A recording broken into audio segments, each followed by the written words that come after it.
Between 1988 and 1992, the first President Bush publicly stated his goal for a new world order. The phrase New World Order has been used for generations by individuals seeking to control the world through socialism step by step in a deceptive and gradual process. President Clinton for 8 years, and for the past 7 years, Bush Jr. have been carrying out the New World Order for their masters. Their masters are the giant multinational corporations and the Illuminati banking cartel that runs the so-called Federal Reserve, which is not federal and has no reserves. March 23, 2005, President Bush erased 230 years of American independence when he, Fox, and Martin of Mexico and Canada established the Security and Prosperity Partnership of North America in Waco, Texas. The same day, President Bush, at the press conference, called the Minutemen vigilantes. 2 months later, the Council on Foreign Relations published this report titled Building a North American Community. Since it was founded in 1921, the New York-based Council on Foreign Relations has been working to eliminate national identities and borders and convert our great country into a socialist state and make it a unit in a one-world socialist system. For decades, Council on Foreign Relations members have dominated the administrations of our presidents, whether they call themselves Republicans or Democrats. David Rockefeller is Chairman Emeritus of the Council on Foreign Relations. This CFR report says that Bush, Fox, and Martin, in March of 2005, committed their governments to integrating the three countries and allowing for the free movement of people when they established the SPP. The CFR report calls for the establishment of a North American community. The community's boundaries will be defined by a common external tariff and an outer security perimeter, unquote. And what does that mean? A common external tariff means common taxing for the three countries, and an outer security perimeter means no more U.S. borders. This means tens of millions of additional Mexicans and other foreigners will invade our country and remain here permanently. The SPP is setting the stage for uniting the United States with Mexico and Canada into a single economic and political system, a North American Union modeled after the European Union. Former Soviet dictator Mikhail Gorbachev in the year 2000, speaking in London, described the European Union as, quote, the new European Soviet. Ladies and gentlemen, does that mean that the North American Union will be the new American Soviet? Among other radical actions, the merger would put millions of illegal Mexican workers into our Social Security system, create a U.S. taxpayer fund to finance tens of thousands of Mexican students to study in our colleges, create a permanent committee so that court decisions would be made by judges outside our country and unaccountable to Americans. It would combine the military and police forces of the U.S., Mexico, and Canada. The merger also would result in a North American border pass with biometric identifiers such as fingerprints and iris scans, as I wrote in my book. The border pass is connected to the Real ID Act, folks, passed by Congress and signed by Bush in May of 2005, 2 months after they agreed to the SPP. The Real ID driver's license standards are being used to create a North American identity document that would be used to facilitate the easy migration of so-called North Americans throughout the borderless continent. An important step in the North American Union is the massive NAFTA superhighway toll road system that will connect the U.S., Mexico, and Canada. The U.S. Supreme Court in June of 2005 issued its eminent domain ruling, which makes it possible for the government to take millions of acres of private property from Americans to build this superhighway. The first plank of the Communist Manifesto, published in 1848 by Karl Marx, is the abolition of the private property for conversion to the state for the good of the state. That is what the Supreme Court ruled 2 years ago. Under the NAFTA superhighway plan, millions of containers from communist China will be brought into our country through Mexican ports. Mexican dock workers, truck drivers, and train workers will be used to reduce the costs of transporting the containers into our country. Now you know why the Bush administration is pushing so hard to allow 100 Mexican trucking companies full access to our highways. The NAFTA superhighway will ruin our economy and allow more terrorists, criminals, and drugs to enter our country. Here is the 2006 Security and Prosperity Partnership of North America report to President Bush and the heads of Mexico and Canada. This report details the progress in the merger in the areas of transportation, energy, the environment, food and agriculture, health, law enforcement, facilitating, and that's the word they use in here, the movement of people and goods, and other areas of our daily lives. Page 21 of this book is titled Signature Initiative, Safer, Faster, and More Efficient Border Crossings, and now you know why they're not building that fence. Since the SPP was established in 2005, Michael Chertoff, head of so-called Homeland Security, Carlos Gutierrez, head of the U.S. Commerce Department, and Condoleezza Rice, Secretary of State, have met many times with their counterparts from Mexico and Canada to plot the merger. The three cabinet secretaries are leading the U.S. working groups. This report is signed. It is signed by Michael Chertoff, Condoleezza Rice, and Carlos Gutierrez, and as far as I am concerned, this is evidence of treason. Various other conspirators also are plotting the merger at the secret September 2006 North American Forum in Banff, Canada.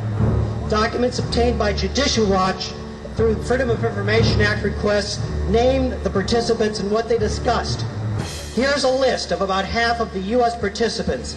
These are the most notable names. This is a shadow government I am going to describe to you, and I believe virtually all of them are Council on Foreign Relations members.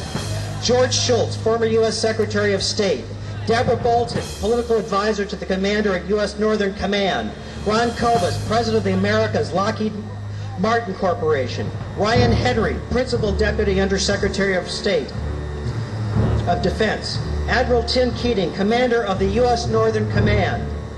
Doris Meisner, Senior Fellow of the Migration Policy Institute and head of the INS under President Clinton. General Peter Pace, Chairman of the Joint Chiefs of Staff. Don't you feel safe? Robert Pastor, Professor of American University and author of the SPP. William Perry, Professor at Stanford and former Secretary of Defense. James Schlesinger, former Secretary of Energy and of Defense and former Director of the CIA. Clay Sale, Deputy Secretary of Energy. Major General Mark Volchev, U.S. Northern Command, and James Woolsey, VP Booz Allen at Hamilton and former Director of the CIA. This is the military-industrial complex that President Eisenhower warned us about in his farewell address in 1961. Some of the topics that they discussed at this meeting in Banff, Canada were, and these are all quotes, border crossing facilitation, economic integration, energy integration, standards and regulatory convergence. Here is an excerpt from one document from that Banff, Canada meeting. Quote, we want to imagine a different North America, one in which the gap in income that separates Mexico from its northern neighbors has narrowed significantly. This doesn't mean raising the standards of Mexicans in Mexico. It means bringing down Americans to the peasants in Mexico. Quote, goods and services traverse the border smoothly and trucks do not have to offload their cargoes at the border. This is the Mexican trucks coming in. Quote, new trade corridors have been built from northern Canada to southern Mexico. This is the NAFTA superhighway. And finally, labor markets are increasingly integrated with free movement of labor. These people are traitors, and this is evidence of their treason. And I am looking forward to the day, folks, when we hold trials in U.S. courts. The merger scheme also calls for a North American currency, possibly called the Amero, to replace the U.S. dollar, the Canadian dollar, and the Mexican peso. This follows in line with the European Union's euro. Last week, the U.S. dollar fell to record lows against the Canadian dollar and the euro. Our dollar has lost more value in the past 7 years than in any similar period in modern history. Do you think it is a coincidence that the greatest invasion in the history of the world, the Mexican illegal alien invasion of America, also has taken place during the past 7 years? During the past 7 years, we've been told we're in a war on terror. The war on terror is a fraud. As we watch the Federal Reserve, which is not federal, deliberately depreciate the U.S. dollar, will a dollar collapse set the stage for creating a North American currency and a North American Union? It's no coincidence that former Mexican President Vicente Fox, in a series of interviews last month on softball TV shows like Larry King, admitted that he and Bush were pursuing a North American Union and a single currency. You'd think such an admission would be the #1 story on every TV news program and in every newspaper in America, including the Los Angeles Times and the Los Angeles Daily News. But I haven't seen anything. And that is because most of the media outlets in America are controlled by just 6 giant multinational corporations with connections to the Council on Foreign Relations.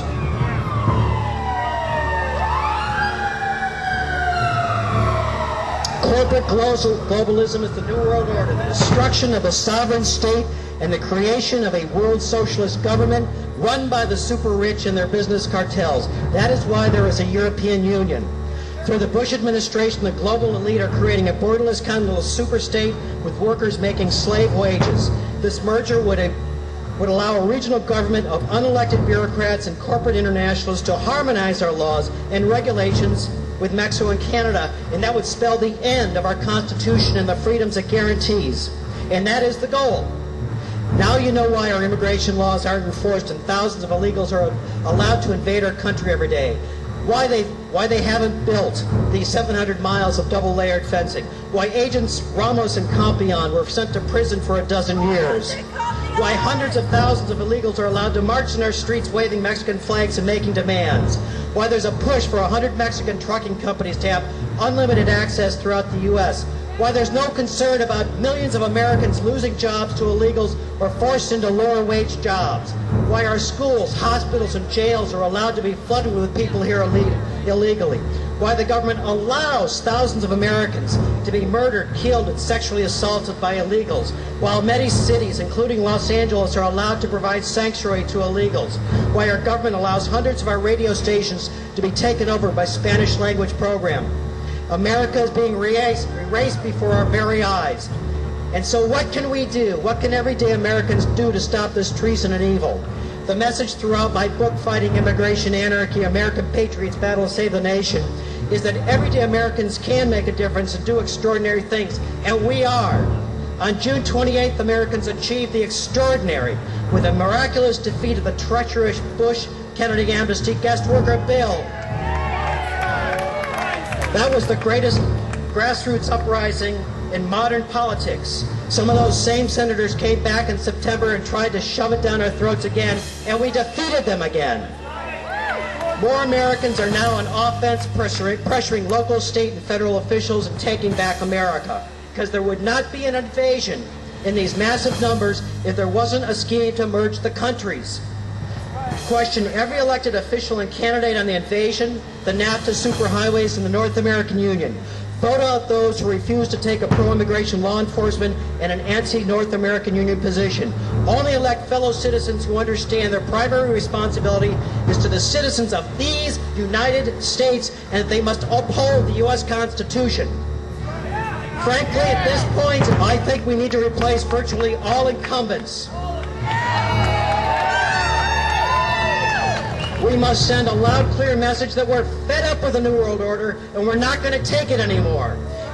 Tell others to get involved. Tell them what's really going on. We must become like Paul Revere. Get on your horse and ride around.